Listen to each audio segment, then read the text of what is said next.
Uh, Porsi hari ini adalah Lukas 19 ayat 28 sampai pasal 20 ayat 19. Oke, saya buka dulu ya dalam doa. Amin. Mari teman-teman kita berdoa.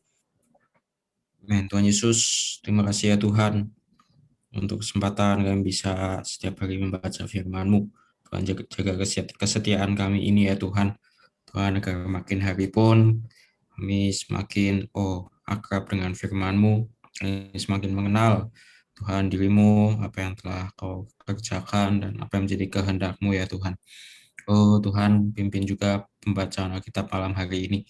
Tuhan Yesus, kami Tuhan bersandar padamu, Tuhan mohon hikmat dan wahyu-Mu ya Tuhan, agar kami bisa betul-betul mengenal kebenaran dari firman-Mu Tuhan. Terima kasih Tuhan. Amin. Oke. Boleh Kak Ya. Dimulai ya. Lukas 19 ayat 28 ya, teman-teman. Oke. Lukas 19 ayat 28. Nah, Yesus diululukan di Yerusalem. Dan setelah mengatakan semuanya itu, Yesus mendahului mereka dan meneruskan perjalanannya ke Yerusalem. Ayat 29. Ketika ia telah dekat Betfage dan Betania yang terletak di gunung yang bernama Bukit Zaitun, Yesus menyuruh 2 orang muridnya. Dengan pesan, berpergilah ke kampung di depanmu itu. Pada waktu kamu masuk di situ, kamu akan mendapati seekor keledai muda tertambat yang belum pernah ditunggangi orang. Lepaskanlah keledai itu dan bawalah kemari. Dan jika ada orang bertanya kepadamu, mengapa kamu melepaskannya? Jawablah begini, Tuhan memerlukannya. Ayat 32, lalu pergilah mereka yang disuruh itu dan mereka mendapati segala sesuatu seperti yang telah dikatakan Yesus.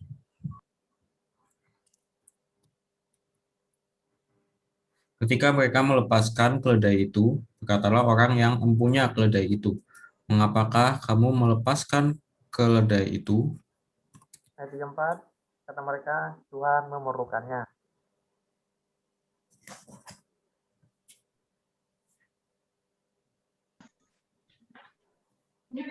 Iva.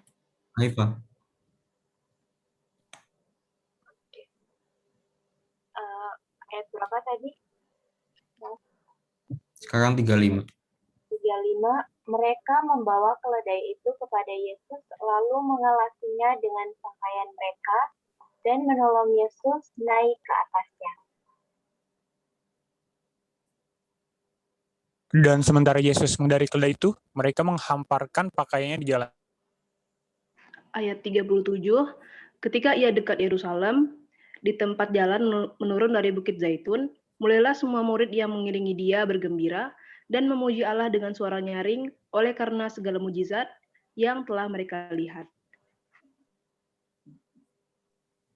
Ayat 38, kata mereka, diberkatilah dia yang datang sebagai Raja dalam nama Tuhan, damai sejahtera di surga, dan kemuliaan di tempat yang maha tinggi.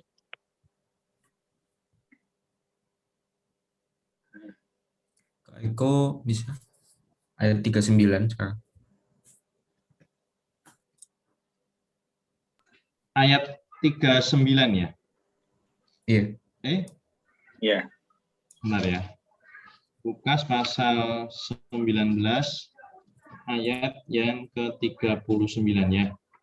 Beberapa orang Farisi yang turut dengan orang banyak itu berkata kepada Yesus, Guru, tegurlah murid-muridmu itu.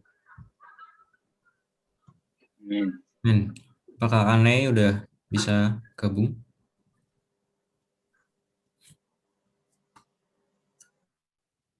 Satu, dua, tiga, empat. Oke, ke Karena dulu ya. Ya. Ayat 40 ya. Jawabnya, aku berkata kepadamu, jika mereka ini diam, maka batu ini akan berteriak. Ayat 41, dan ketika Yesus telah dekat dan melihat kota itu, ia menangisinya. Ayat 42, katanya, wahai, betapa baiknya jika pada hari ini juga engkau mengerti apa yang perlu untuk damai sejahteramu. Tetapi sekarang hal itu tersembunyi bagi matamu. Sebab akan datang harinya bahwa musuhmu akan mengelilingi engkau dengan kubu, lalu mengepung engkau dan menghimpit engkau dari segala jurusan. Ayat 44, dan mereka akan membinasakan engkau beserta dengan pendudukmu dan pada tembokmu, mereka tidak akan membiarkan satu batu pun tinggal terletak di atas batu yang lain. Karena engkau tidak mengetahui saat bila mana Allah melawat engkau.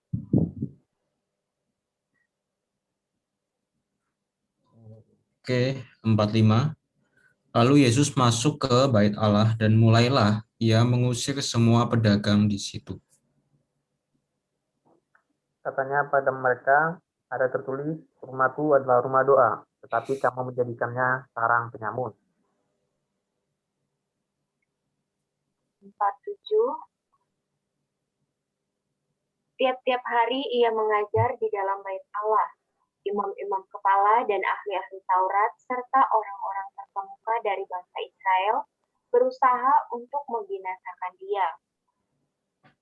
Tetapi mereka tidak tahu bagaimana harus melakukannya, sebab seluruh rakyat terpikat kepadanya dan ingin mendengarkan dia. Pertanyaan mengenai kuasa Yesus. Ayat 20. Pada suatu hari, ketika Yesus mengajar orang banyak di bait Allah dan memberitakan Injil, datanglah imam-imam kepala dan ahli-ahli Taurat serta tua-tua ke situ. Ayat 2, dan mereka berkata kepada Yesus, katakanlah kepada kami dengan kuasa manakah engkau melakukan hal-hal itu, dan siapa yang memberikan kuasa itu kepadamu?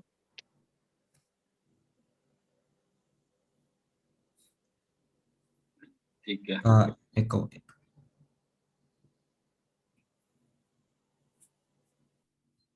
Sebentar, sorry. Ayat berapa tadi? 20 ayat 3. Jawab Yesus kepada mereka, aku juga akan mengajukan suatu pertanyaan kepada kamu. Katakanlah kepadaku.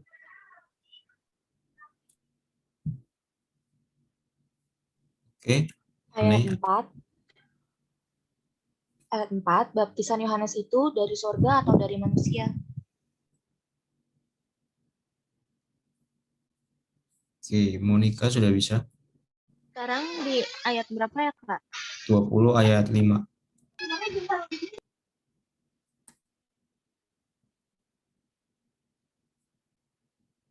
Oke, Kak. Bentar, Kak, maaf. Saya tadi baru Lukas 20 ayat 5 ya.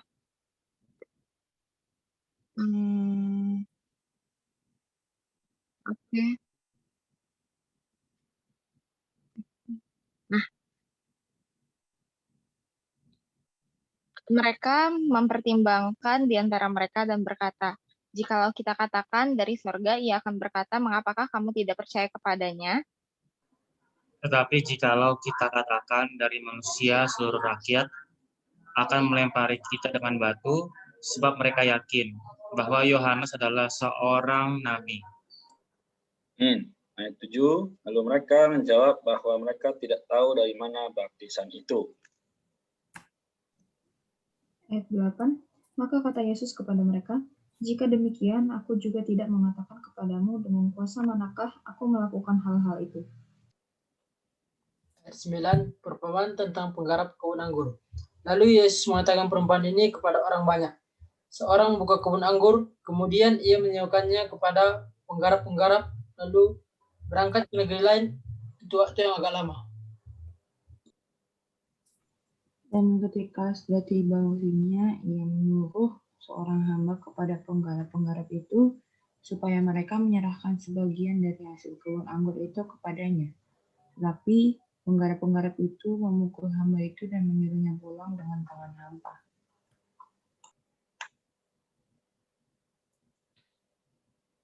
Ayat 11 ya.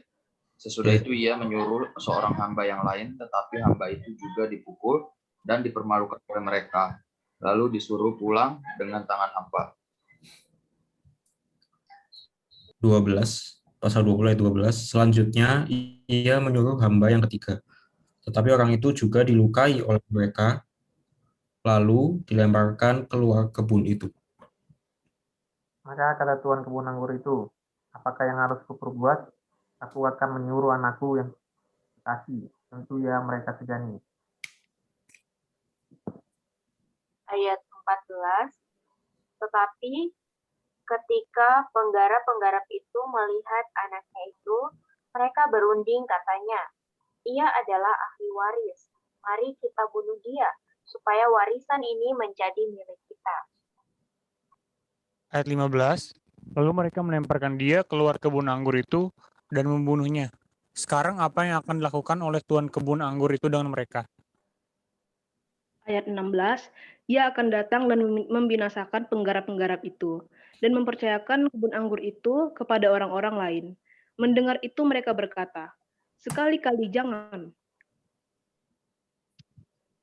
Ayat 17, tetapi Yesus memandang mereka dan berkata, jika demikian, apakah arti nas ini? Batu yang dibuang oleh tukang-tukang bangunan telah menjadi batu penjuru.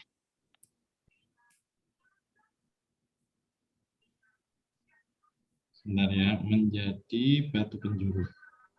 Barang siapa jatuh ke atas batu itu, ia akan hancur, dan barang siapa tertimpa batu itu, ia akan remuk.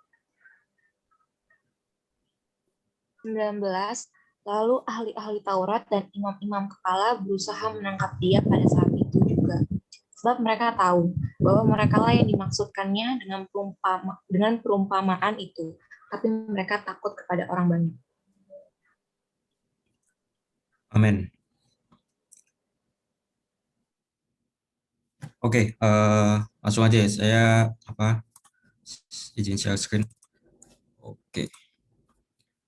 Ya, Kak Eko nanti jadi ini ya, jawab pertanyaan. Iya, boleh. Oke.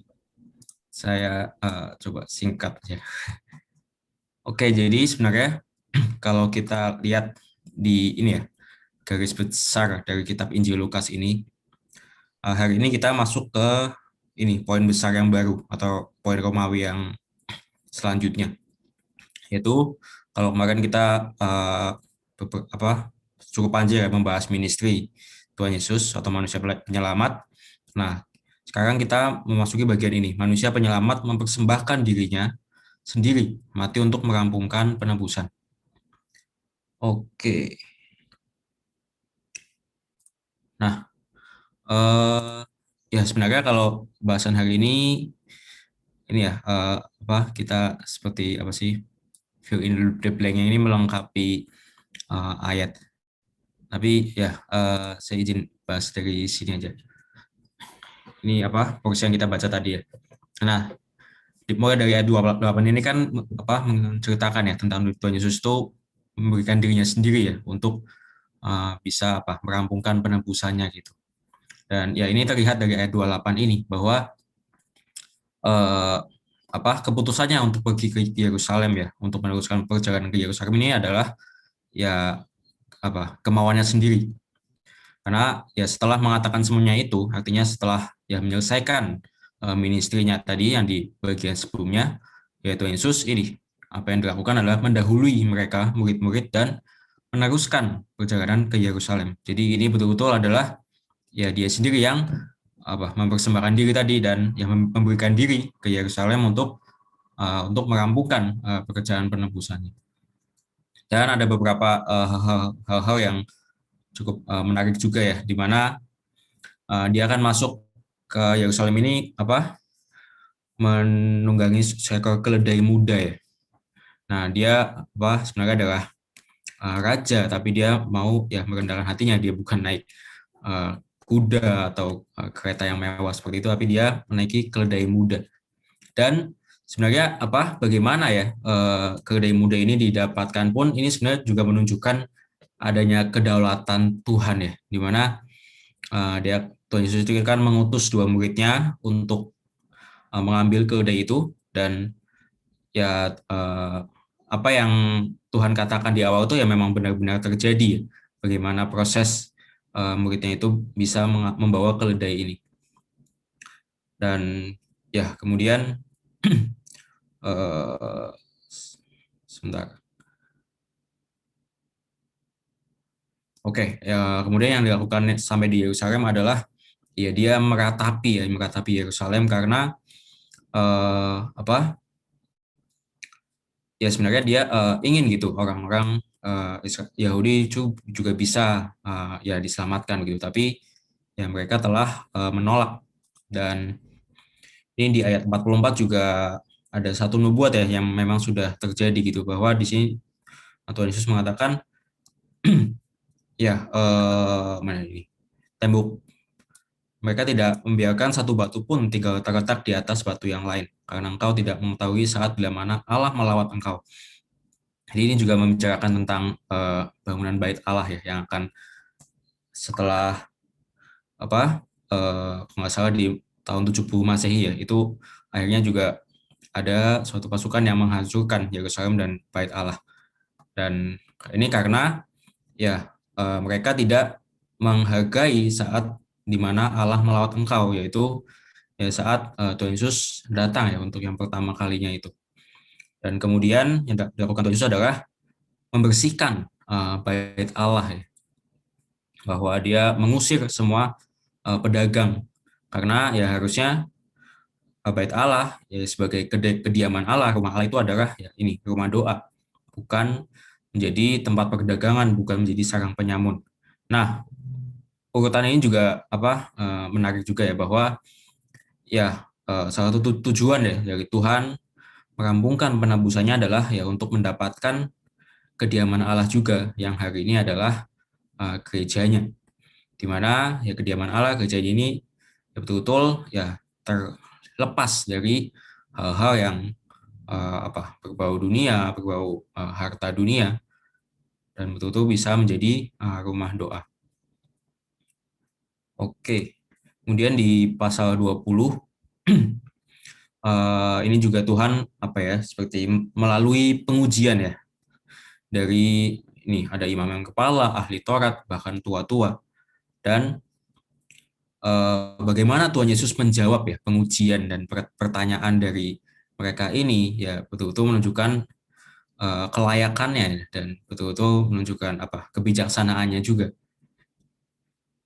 Dan ini juga menyingkapkan ya kelicikan mungkin politik juga yang dilakukan oleh ya mereka-mereka yang berusaha untuk ya menyusahkan atau bahkan menjebak. Tapi Tuhan Yesus bisa melampaui dan melewati ya pengujian ini. Nah, kemudian ada perumpamaan ya, di mana sebenarnya yang membuka kebun anggur ini ya, ini adalah mengumpamakan Allah ya, yang mengutus hamba-hambanya, yaitu adalah sebenarnya mengacu kepada nabi-nabi di dalam perjanjian lama. Nabi-nabi itu juga ya mereka tolak, sampai akhirnya Tuhan kebun anggur itu, atau yang mengacu kepada Allah, mengutus ya putranya sendiri. Tetapi ya ini mereka juga penggarap-penggarap ini malah membunuh ya putranya ini. Nah, penggarap-penggarap ini ya mengacu kepada orang-orang Yahudi ya pada saat itu. Nah, sehingga di sini ada ayat yang cukup baik juga, sangat baik, di ayat 17. Tetapi Yesus memandang mereka dan berkata, jika demikian, apakah arti nas ini? Batu yang dibuang oleh tukang-tukang bangunan telah menjadi batu penjuru. Ya, ini sebenarnya batu ini ya mengacu kepada Tuhan Yesus sendiri, di mana tukang-tukang bangunan ya orang-orang Yahudi yang telah menolak, bahkan ya membuang Tuhan sebagai batu ini. Dan batu penjuru itu kan ini ya, batu yang letaknya tuh di sudut ya dari bangunan. Batu penjuru inilah yang menyatukan dua sisi dari sebuah bangunan gitu. Dan ya Tuhan Yesus inilah sang batu penjuru. Dia bukan hanya batu yang menjadi dasar ya, menjadi dasar dari ya bangunan Allah atau gereja hari ini, dia juga adalah batu penjuru yang menyatukan. Amin. Kemudian ayat 18 ini sebenarnya mengacu pada nanti sih, di masa penghakiman itu, bahwa Tuhan juga adalah menjadi batu yang akan menghancurkan bangsa-bangsa, orang yang tidak percaya atau ya tidak menerima Dia. Jadi bagi mereka yang ya tidak percaya, tidak menerima Dia, ini adalah batu yang menghancurkan. Tapi bagi kita yang percaya, Dia adalah batu yang menjadi dasar kita, dasar gereja, dan Dia juga adalah batu penjuru yang menyatukan kita. Amin. Puji Tuhan. Oke. Amin. Ya, ada waktu 9 menit ya kita pakai untuk membahas pertanyaannya Hosea kemarin ya. Hosea ini kan bertanya, apakah keselamatan itu bersifat wajib dalam setiap orang Kristen karena ada dalam firman Tuhan bahwa dosa kita sudah ditebus oleh darah Yesus Kristus. Nah, Kak Eko mau bertanya dulu supaya jawabannya ini bisa memenuhi poin yang ditanyakan ya. Yang dimaksud dengan bersifat wajib itu bagaimana ya? Maksudnya apa? Ada padanan katanya enggak? Ada enggak Hosea di sini? Ada Kak. Oh iya ya, silakan Hosea. Maksudnya gini Kak, apakah setiap orang Kristen itu akan masuk surga semuanya gitu Kak? Oh, baik. Oke. Baik. Nah, kita melihat Kak Eko mau sharing sedikit ya. Ada satu PowerPoint ya mengenai keselamatan kita ya. Keselamatan kita. Ya, ini dari sudut pandang pekerjaan Tuhan bagaimana menyelamatkan kita. Nah, adik-adik,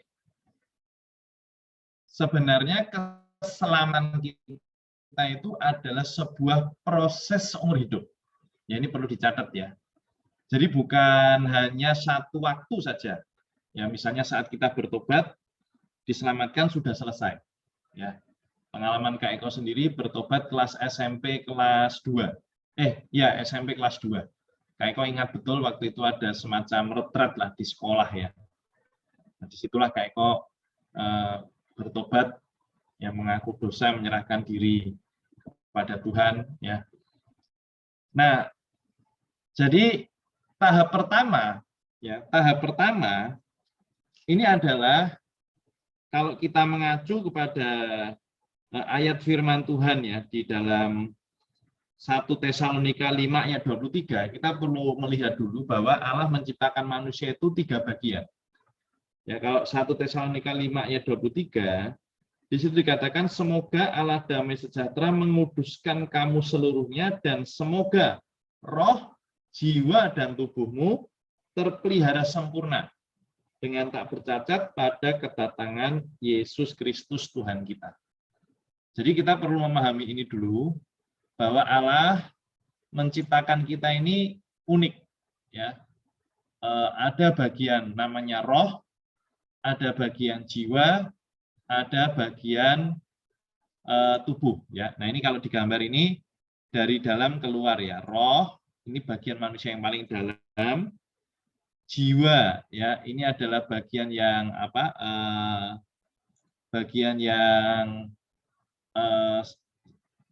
yang berikutnya, dan yang paling luar ya, yang paling luar ini adalah tubuh kita. Ya, tubuh kita yang bisa kita sentuh yang berkaitan dengan dunia material ya. Kalau jiwa ini ya berkaitan dengan hal-hal yang psikis ya atau psikologi ya. Kalau roh, nah ini adalah bagian yang memang Allah ciptakan secara khusus untuk mengenal perkara-perkara rohani. Kalau tadi dikatakan apakah semua orang Kristen masuk surga? Ya, ini kita bicara pakai bahasanya Yosua dulu tadi ya. Pertanyaannya adalah harus bisa menjawab yang ini. Apakah dia sudah dilahirkan kembali atau belum? Ya. Di dalam Injil Yohanes itu kisah tentang Nikodemus, ya. Nikodemus tanya kepada Tuhan, ya, apakah yang harus aku peroleh, apakah yang harus aku lakukan, ya, untuk aku ini bisa diselamatkan, ya, kira-kira begitu, ya. Nah, lalu Tuhan menjawab, ya, kamu harus dilahirkan kembali, ya. Kalau seseorang tidak dilahirkan kembali, ia tidak dapat melihat kerajaan Allah. Jadi pertanyaannya Hosea tadi, kita perlu memastikan bahwa kita adalah orang Kristen yang sudah dilahirkan kembali. Kalau di Injil Yohanes itu dilahirkan oleh air dan roh. Ya, air itu adalah air baptisan. Ya. Roh itu adalah Roh Kudus yang ada di dalam kita. Ya. Roh itu kan tidak kelihatan, teman-teman. Ya, dia itu kan tidak kelihatan tapi real. Nah, roh yang di dalam ini perlu dipersaksikan. Karena itulah ada namanya baptisan. Baptisan itu sebenarnya mempersaksikan apa yang ada di dalam roh kita. Ya. Ketika kita dengan segenap hati percaya kepada Tuhan Yesus, ya, mengakui bahwa saya ini adalah orang yang berdosa, perlu juru selamat, ya, kemudian saya mau menerima Tuhan, ya, menerima Roh Kudus-Nya untuk masuk ke dalam saya. Buktinya apa? Saya menerima. Saya mau memberi diri saya dibaptis. Nah, disitulah kita ini ada jaminan pasti diselamatkan. Tidak ragu-ragu, tidak mudah-mudahan, pasti. Nah, 2 minggu lalu, 3 minggu lalu kita sudah membahas buku itu, jaminan kepastian dan sukacita keselamatan. Ya. Buktinya ada 3. Bukti firman Tuhan yang di luar, bukti di dalam itu adalah Roh Kudus yang bersaksi bersama-sama dengan roh kita, dan bukti pengalaman kita yaitu mengasihi, ya, saudara seiman kita. Ya. Nah, mohon maaf ya, banyak kita ini jadi orang Kristen karena ikut orang tua. Ya, karena aku lahir di keluarga Kristen, ya sudah, aku jadi orang Kristen.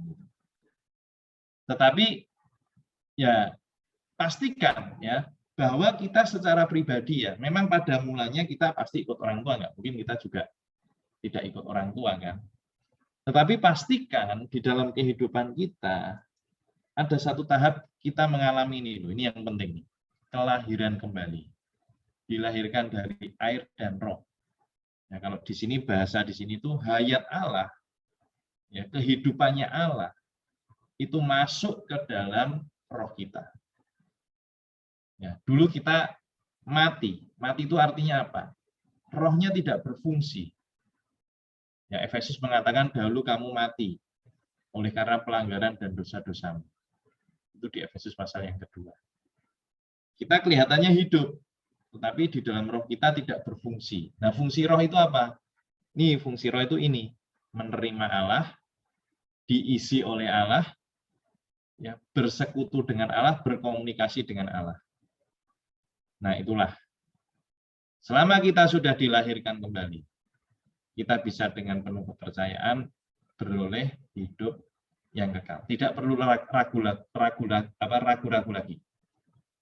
Tapi kalau itu kan ada istilah KTP, Kristen tanpa pertobatan. Tidak pernah bertobat, tidak pernah mengalami kelahiran kembali. Ya, mohon maaf, walaupun KTP-nya Kristen, yang masuk hidup kekal bukan KTP-nya, kan, tapi orangnya sudah lahir baru atau belum. Nah, ini yang paling dasar, ya. Jadi perlu mengalami ini. Jadi begitu, Hos, ya. Jadi kalau sudah mengalami ini, ya pasti, ya, Apakah itu menjawab? Saya enggak usah jelaskan semua dulu, kita setahap-setahap dulu aja ya. Ini dulu. Ya, baru nanti pertanyaan yang kedua. Pertanyaan yang kedua itu kan, apakah bisa terlambat bertobat? Ya, artinya bertobat kalau sudah tua. Ya bisa. Bisa. Ya, bisa terlambat. Nah, bedanya apa? Dengan kita bertobat saat remaja atau pemuda, dengan nanti sudah tua, kita jangan berpikir begini, mumpung masih remaja, pemuda, foya-foya, ya kan? Nanti bertobatnya kalau sudah tua aja, ya kan? Muda, foya-foya, nanti tua masuk surga kalau sudah bertobat waktu tua. Nah, itu pemikiran yang kurang tepat lah, ya. Karena begini, teman-teman ya, tadi Kak Eko sampaikan bahwa keselamatan itu adalah sebuah proses. Setelah kita lahir kembali, masih ada proses berikutnya yang perlu kita alami, yaitu proses apa? Ini proses yang tahap berikutnya, yaitu apa? Transformasi atau pertumbuhan. Ya, tadi yang pertama itu adalah tahap awal, yaitu kelahiran kembali. Kita ini menjadi seperti bayi yang baru lahir. Nah, perlu proses kedua, yaitu transformasi atau pertumbuhan. Di mana tadi yang adalah roh kita, ini Tuhan ingin apa? Mengubah jiwa kita. Mengubah cara hidup kita yang lama, mengubah cara pandang kita, ya. Mengubah kebiasaan-kebiasaan kita. Ini masalahnya di sini, di jiwa kita. Ya, jiwa ini terdiri dari tiga yang utama, ya. Yang pertama itu pikiran. Karena itulah kitab Roma mengatakan apa? Berubahlah oleh pembaharuan budimu. Ya, jangan menjadi serupa dengan dunia ini, Roma pasal 12 itu ya. Tetapi berubahlah oleh pembaharuan budimu. Ini pikiran kita ini perlu diubah. Ya. Kemudian emosi kita, kemudian tekad kita. Kalau masih muda, kita masih punya banyak kesempatan untuk berubah. Sehingga kita ada kesempatan untuk namanya apa? Matang atau dewasa di dalam kerohanian kita. Ya. Kalau sudah tua, waduh, waktu untuk matang sudah nggak ada lagi. Akibatnya apa? Ya, kemarin Kak Eko sudah sharing ya, seperti ujian itu, ada yang lulus cum laude, ada yang harus remedi. Ya. Kalau kita masih muda bertobat, waktu belajar kita lebih lama. Waktu transformasi kita lebih lama. Kalau sudah tua baru bertobat, ya waktu belajarnya pendek, waktu ujian ya nggak lulus. Artinya apa? Ketika di hadapan Tuhan, ya ketika Tuhan datang kembali, Dia akan menguji kita. Ya, Dia akan berdiri di atas tahta penghakiman untuk menghakimi kita, menilai kita. Apakah kita sudah cukup matang, cukup dewasa. Untuk apa? Ya, kalau keyakinan Kak Eko ada namanya kerajaan 1000 tahun. Ya, di mana di situ orang-orang yang dewasa di zaman ini. Seperti yang kemarin kita bahas ya. Yang meninggal sesuatu di zaman ini akan menerima ya hidup yang kekal di masa yang akan datang. Itu kemarin adalah Lukas pasal 18 ayat ke-30. Menerima berlipat-lipat di zaman ini dan zaman yang akan datang. Tapi kalau tidak lulus, ya kemarin ada namanya itu apa? Kegelapan yang paling gelap, di mana di sana terdapat ratap dan kertak gigi. Nah, kita mau pilih yang mana? Kalau bertobat sekarang, ada kesempatan ditransformasi. Ketika jumpa Tuhan, ya kita akan menerima reward. Ya, kita ini kayak mahasiswa ini nilainya cum laude, ya kan? Dapat penghargaan dari rektor, ya. Tapi kalau kita sudah tua baru bertobat, wah itu kayak ujian SKS, sistem kebut semalam, ya kan? Dan di depan Tuhan nggak bisa nyontek kita, ya kan? Dinilai, tidak ada yang bisa disembunyikan di depan Tuhan. Dan Tuhan tahu, wah ini masih mentah, perlu belajar lagi. Ya, masuklah ke dalam kegelapan, didisiplin selama 1000 tahun. Kalau hari ini kita ini pakai ini aja ya, ilustrasi saja. Hari ini kita malas baca Alkitab, ya perlu nanti disiplin dulu, mungkin 1000 tahun kita suruh baca Alkitab. Supaya nanti ketika masuk ke dalam langit baru, bumi baru, Yerusalem baru, wah di sana kita menikmati pembacaan Alkitab. Ya. Kita menikmati persekutuan dengan firman Tuhan. Kalau tidak, wah kita nggak betah nanti di sana. Ya. Di sini kok cuma memuji Tuhan, bersekutu dengan Tuhan, ya. Padahal aku masih suka misalnya main game, misalnya. Nah, jadi ini perlu proses, ya, namanya transformasi. Nah ini menentukan kapan kita bertobat. Makin cepat bertobat, makin baik. Jangan sampai terlambat bertobat, ya. Nah ini terakhir, ini dalam proses penyempurnaan. Ini ketika kita berjumpa dengan Tuhan, itu adalah tubuh kita diubah menjadi tubuh kemuliaan, ya. Nah, kalau kita lihat ya, ini prosesnya panjang ya. Lahir baru, ini detailnya. Kalau tadi kan apa istilahnya singkatnya ya, roh, jiwa, tubuh diubah. Roh lahir kembali, jiwa diubah, tubuh dimuliakan.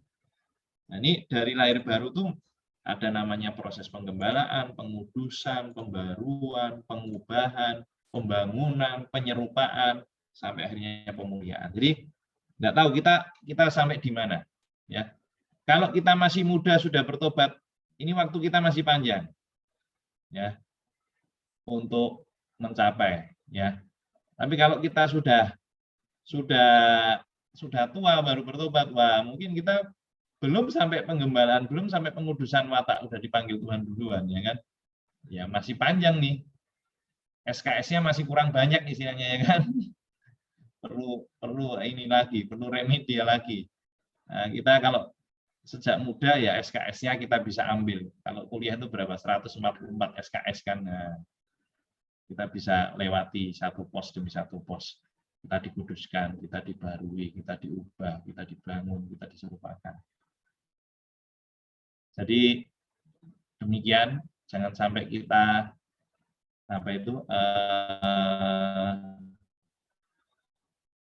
terlambat bertobat.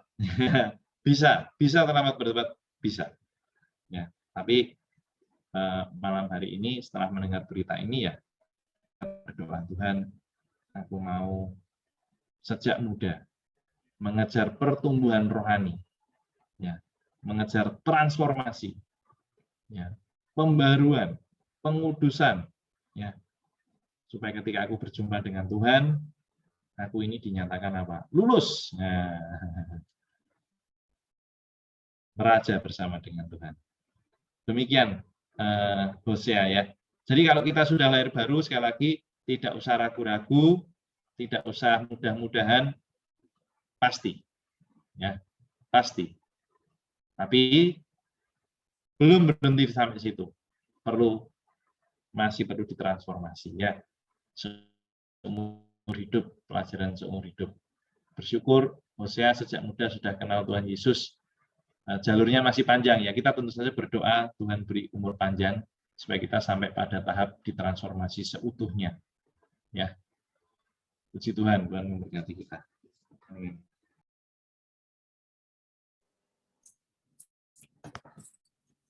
Amin. Ya, semoga bisa menjawab ya pertanyaannya Hosea. Oke, kita langsung tutup ya karena sudah waktunya. Ya boleh minta tolong mungkin Hosea tutup dalam doa.